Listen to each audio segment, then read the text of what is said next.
family feuds. God, I can compile and write, I don't know how many books on this.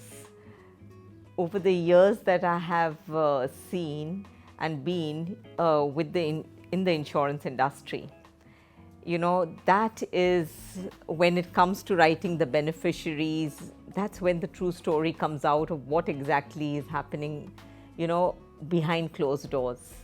I would call it mainly misrepresentation of what the other person's intention is, or complete misunderstanding of, you know, of what the person meant to say, and ego. The ego plays a big issue in this whole thing.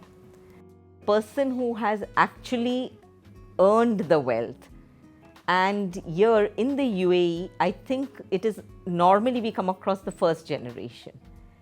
But most of the people that came in the 70s and 80s, they are the ones who have actually built up the wealth. They become the first generation, the founders of the family, as I would call them, right? There we have two main reasons why things go wrong. The first is because that person comes from the, you know, the old school of thought, where he still believes that his children will live together. So he is still in that thought where he thinks everyone will be taken care of, the kids will live the life the way it is. So one part is where he's living in denial. That's one of the main reasons, where he's not taken the changes, the dynamic changes that are happening in society. He's not considered that. The second one is being a little more prudent. He has taken that into consideration. He can see how things are changing. So he has taken the first layer. He's done the first layer. Like, I meet people and say, but I have done my bit. You know, I have made sure that I have given the share to the children. Each of my kids are shareholders.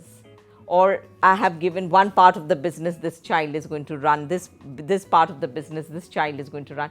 So he's done the demarcation over there, and he must have probably put it into a will if it is a non-Muslim. With Muslims, you can't even put into a will. So it was an understanding. But you know what? Actually, things don't happen that way.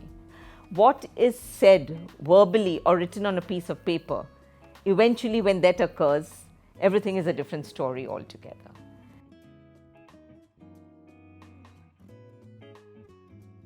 That's where intergenerational planning comes in. You know, it takes care of the three main points. One is consolidation of your assets. So that is consolidate everything under one roof.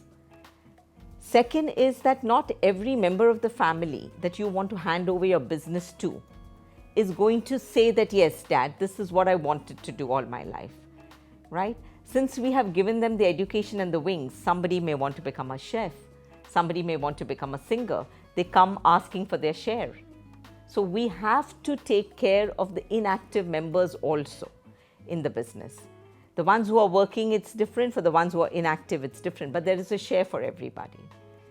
And the third way in which intergenerational planning helps to avoid family feuds is rather one of the most important points.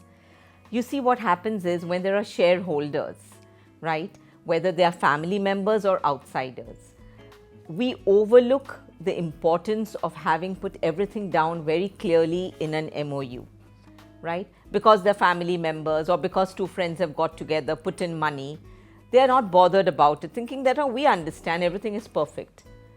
But even if it is an MOU, right, the important part of what is not taken care of is the person not being there, right?